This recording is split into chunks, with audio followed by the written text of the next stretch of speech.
વડોદરામાં હરણી બૂટકાંડની પીડિત મહિલાઓએ સીએમને રજૂઆત કરતા ખળભળાટ। હરણી બૂટકાંડના 469 દિવસ પછી જ્યારે માતા ન્યાય માંગવા ઊભી થઈ ત્યારે સીએમએ કહ્યું કે તમે કોઈ એજન્ડા સાથે પ્રી-પ્લાનથી આવ્યા છો, મને મળીને જજો। સ્પીચ પૂર્ણ થતાં બંને મહિલા ફરી ઊભી થઈ અને રજૂઆતના પ્રયાસ કરતા પોલીસે બંને મહિલા સંધ્યા નિઝામા અને સરલા સિંધેને બળજબરીથી પકડીને બહાર લઈ ગઈ હતી। બાદમાં મુખ્યમંત્રીએ બંને મહિલાને મળવા બોલાવી હતી। બાદમાં બંને મહિલાના પતિ પંકજ શિંદે અને કલ્પેશ નિઝામાને પોલીસે ડિટેન કર્યા છે અને બંને મહિલા ઓડિટોરિયમ રૂમમાં બંધ હતી। હવે બંને મહિલાને પોલીસ કોર્ડન કરી પોલીસે વેનમાં બેસાડી લઈ ગઈ છે। ક્યાં લઈ ગયા તે બાબતે પોલીસ મૌન છે।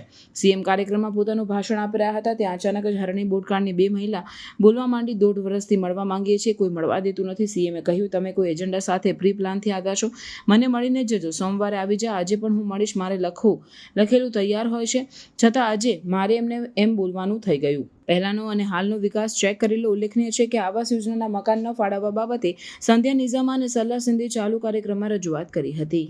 કોઈ સ્પેશિયલ એજન્ડાથી આવ્યા છો? ના, સ્પેશિયલ એજન્ડાથી આવ્યા છો બેન? તો બેસી જાઓ અત્યારે, મને મળો શાંતિથી। સ્પેશિયલ એજન્ડાથી તમે આવ્યા છો બેન?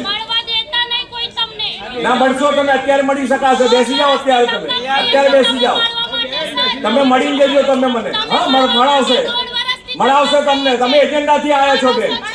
એવું ના હોઈ શકે ક્યારે, એવું ના હોઈ શકે, એવી રીતે ના હોય વાત। તમે મળી જજો તમે મને।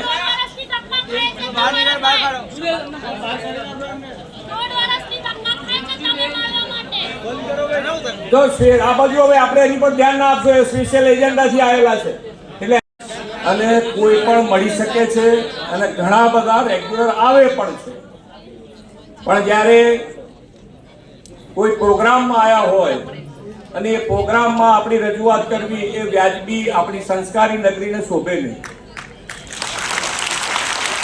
પ્રાર્થના સંદેશ ન્યૂઝની તમામ લેટેસ્ટ અપડેટ્સ માટે ચેનલને હમણાં જ લાઈક, શેર અને સબસ્ક્રાઇબ કરો।